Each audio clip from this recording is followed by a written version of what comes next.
Hi, welcome to Meet the Candidates. I'm Dee Dee Carney, and today I have the pleasure of interviewing Miss Renee Boston Hill. How are you, Renee? I'm doing quite well today, and thank you so much for taking your time to do this for me, Dee Dee. Oh, sure. And tell us what position you're running for. I'm running for the mayor of Greenville, North Carolina. Okay, Okay, great. Great. early voting starts October 16th, which is very close, and then the general election is November the 5th. That's right. Be here before we know it. That's right. So tell me a little bit about who is Renee Boston Hill. Well, Renee Boston Hill has been here for quite a while, so there's a lot that makes who I am today the perfect person for the job in Greenville, North Carolina. Okay. I am a mother, I'm a wife, and today I became the 16th time a grandmother. Great. Okay, I'm fortunate to have my mother still living, who's 91 now, so longevity runs very long in our family. Good. I was educated. I'm the second oldest of 5 children, educated up in New York.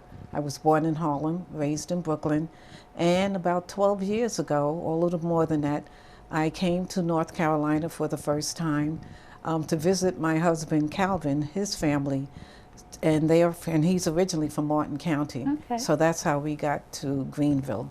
Everything they wanted to do, and from this little town called Piney Woods, they kept coming to Greenville.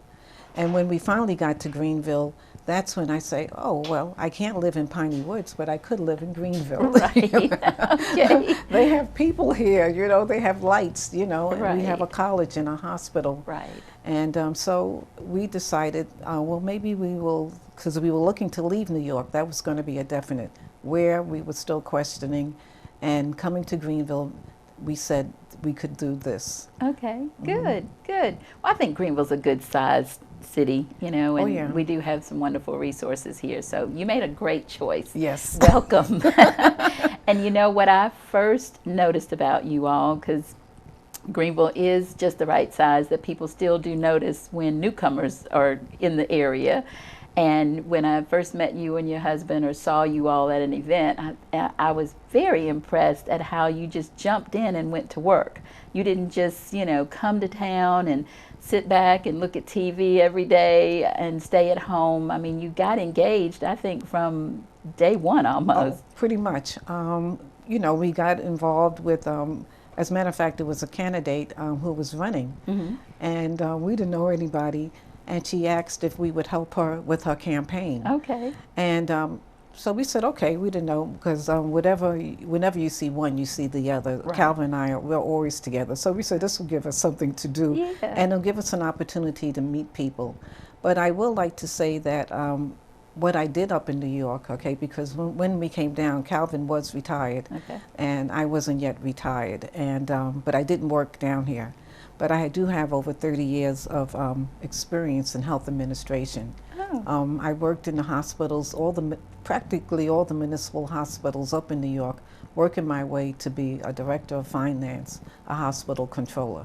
Okay. So I do have a good background in finance, working and understanding how things flow financially, Good. understanding that how bills have to get paid and how supplies need to be ordered, and also payroll and just the whole gamut in finance. I had all those areas reporting to me at one period of a time.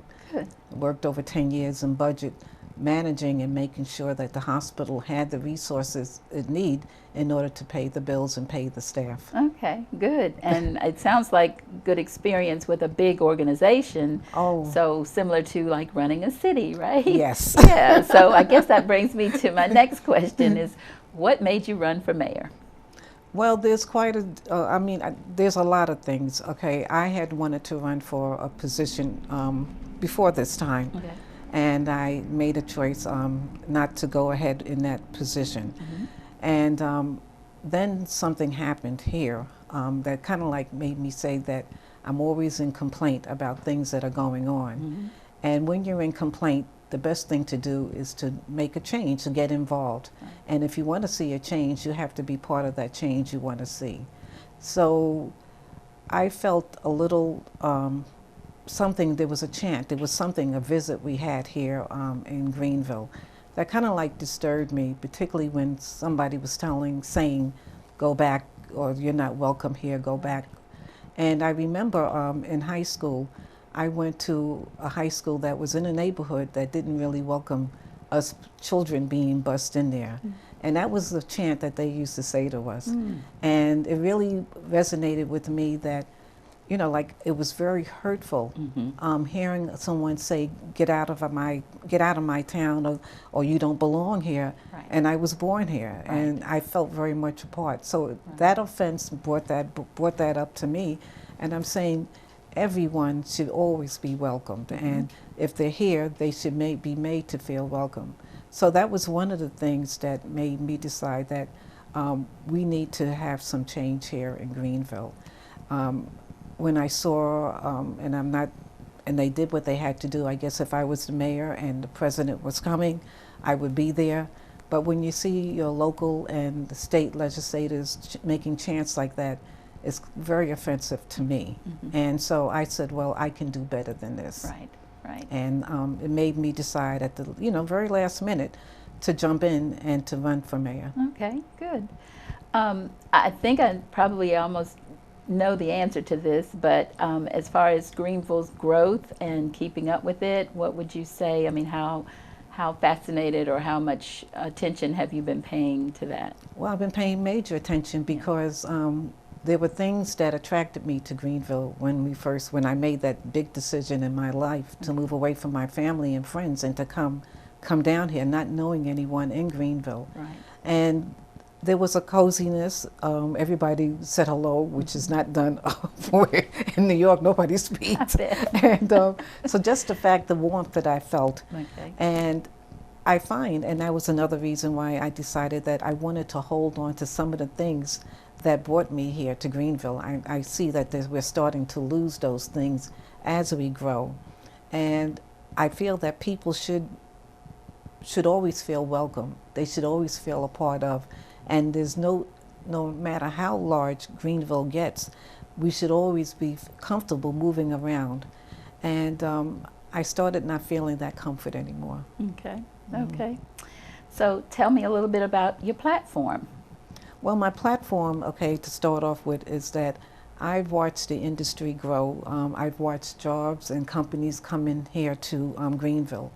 And one of the things that I see happens to certain people is that they're not making that living wage.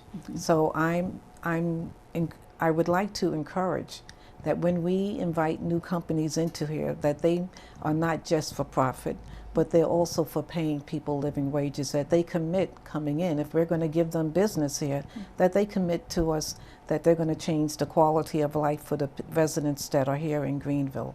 So I'm for making and having people have a living wage. Also, one of the things is that a lot of times certain communities, they don't have transportation, all right? For various reasons, they lose their license. Maybe they can't afford to pay tickets, so their license are then gone. And I'm about having a mass transit system developed here, and that's one of my passions. And one of the things that I'm going to be working strong about is building a decent mass transit where we don't have people standing out in the sun for hours. We know what time the buses are going to get there. And not only do we have to go down to the main port, but we also find ways that we can move people quickly around the city, not taking hours to get to a destination. I want people to be able to get to jobs. And if we're going to have these jobs, we need to make sure that the companies are not letting workers out at 2 and 4 o'clock in the morning, telling them to get there at 4. Because if a family member, if they don't have transportation and they want to pay their fines, they have to have a job, and they have to be able to get to those jobs. So, so we need to make sure that these companies work with transit in order to bring people to and from their companies.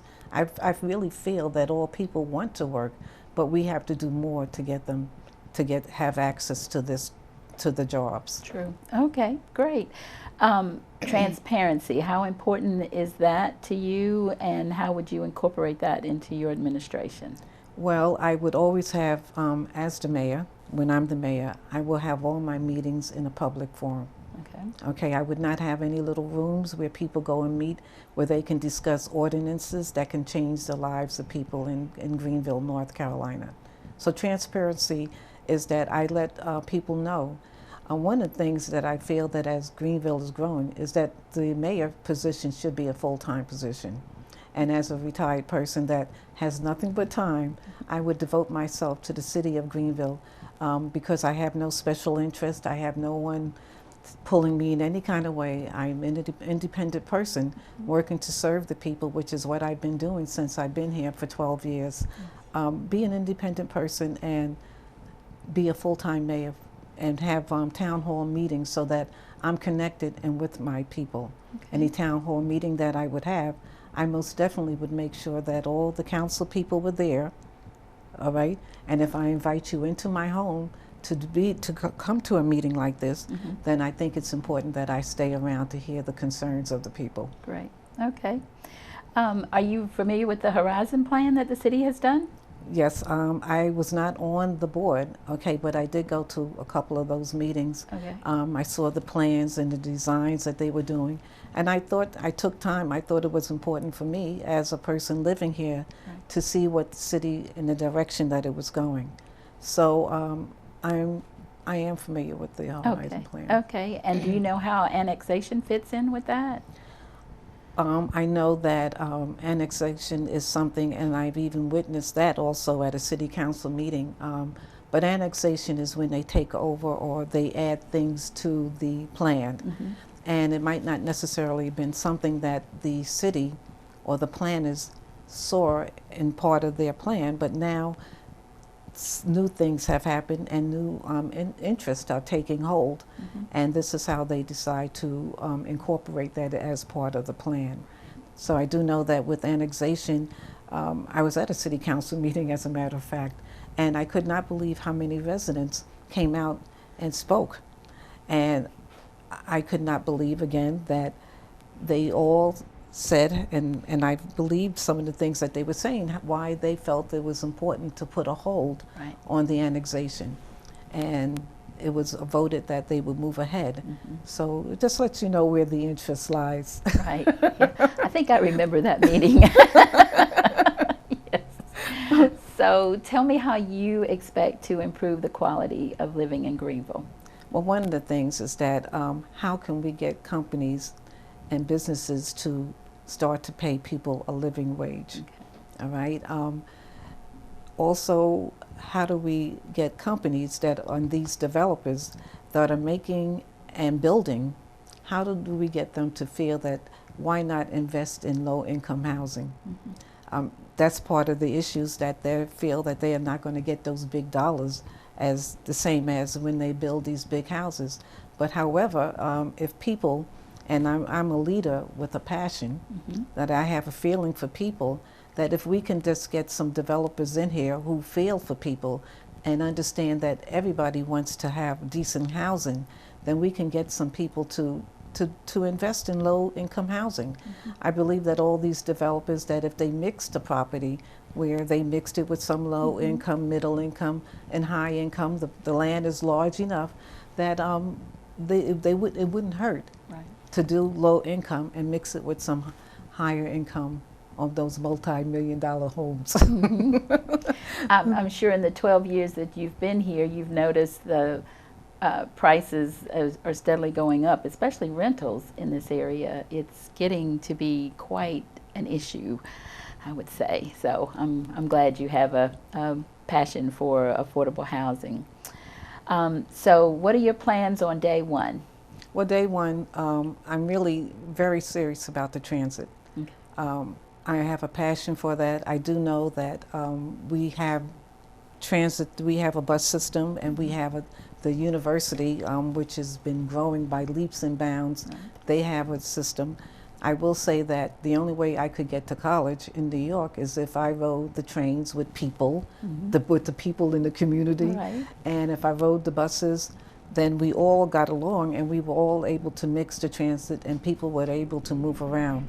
Mass transit is so important because some people don't even go to the doctors because they can't get to their doctor's appointments. They can't get to the schools. Right. I know people who maybe had to drop out of school because of just transportation. Mm-hmm. And it's so important that if Greenville is going to grow, that they invest in transportation. And it would even benefit the uptown, downtown area. Mm-hmm. With the parking that they have down there, so many people would probably get on a bus Right. and go downtown and not have to worry about trying to find a park Right. down in that area. Right. So definitely park. And then also, how do we prepare for the future with jobs? If we think that retail stores are going to be around forever, Mm-hmm. when online shopping is becoming such a big deal, Right. how do we prepare our market or our people to be ready when they have to go into these new jobs? Even in the warehouses, when robots are taking over, we need to train people to move on to the next level and not keep them there. So that means that we have to make sure that our community colleges find a way not only to bring students in, Mm-hmm. but to find a way to make sure that any outliners that could stop them from getting that degree or that training Right. is removed from their lives.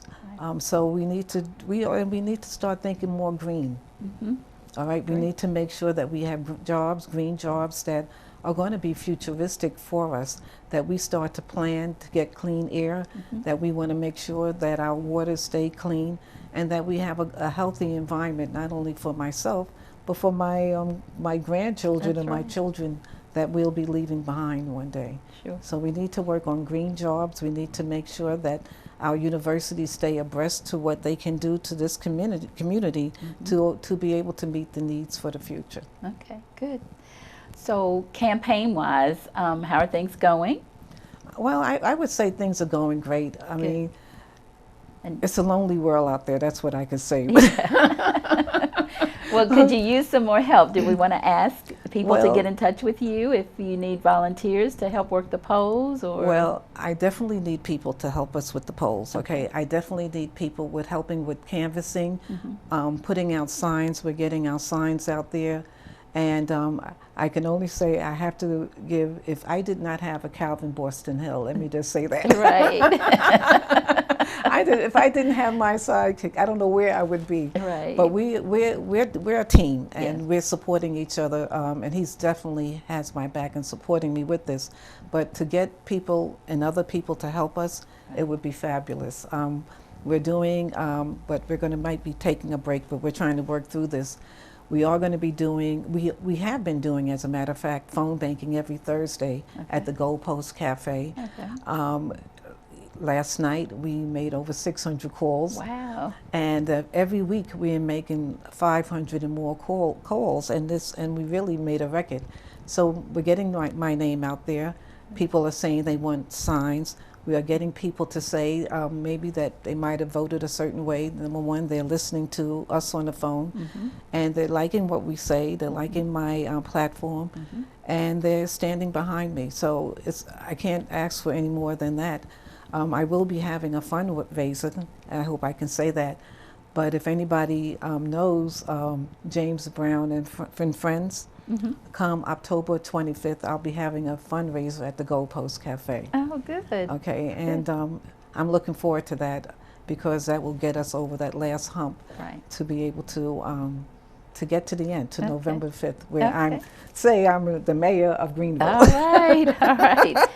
So how do people get in touch with you if they do want to help? Are you do you have social media presence? Oh, And- I'm on all the social media. I have Facebook, I have Twitter, I have Instagram. I do have a person managing my social media, Okay. and and I do have a website. And Okay. okay, let's see if I can see that here. But if you just Google Renee Boston. number 4. Okay. GreenvilleMayor.com, it'll bring you into all my different various platforms. Okay. But I would like to say that I believe in Greenville, and I want everyone to believe in Renee. I believe that we should be one community, one city, and I am a leader with passion. All right. Well, thank you so much, Ms. Renee Boston Hill, for coming in today on Meet the Candidates. I think people have gotten to know you a little better, and much success in your run. And I admire anybody that puts themselves out there to even run for political office these days, because it's grueling work. Yes. And I think I just heard last night that there's a candidates forum coming up. Have you heard that? There are quite a few. Okay. Some of them I do have conflicts. Okay. Okay, and I'm informing as I hear about them, because Okay. everybody waits to the last minute. Right. And sometimes you just can't change your plans. But I'm hoping that the things that I'm doing will get my name, continue to get my name out there. People will have an opportunity to meet with me, and I will make myself as available as I can. But Okay. there will be some dates that I will not be making. Right. There are going to be some major ones that I want to be there, but I'll do my best. Right. Well, I heard a really important one to me and a couple of groups that I'm involved in is the National Panhellenic Candidates Forum on the 24th, I believe, of October. I will be there for that one. Yes, thank you. All right, good. All right. Well, anything, last comments you want to make to the audience? Vote November 5th. Early voting starts October the 16th. I am your mayor of the choice. You will not be disappointed. I will be as transparent, and I will work for you, the people. Thank you. Thank you. It's been Meet the Candidates with Mrs. Renee Boston Hill, running for mayor of the city of Greenville. Thank you.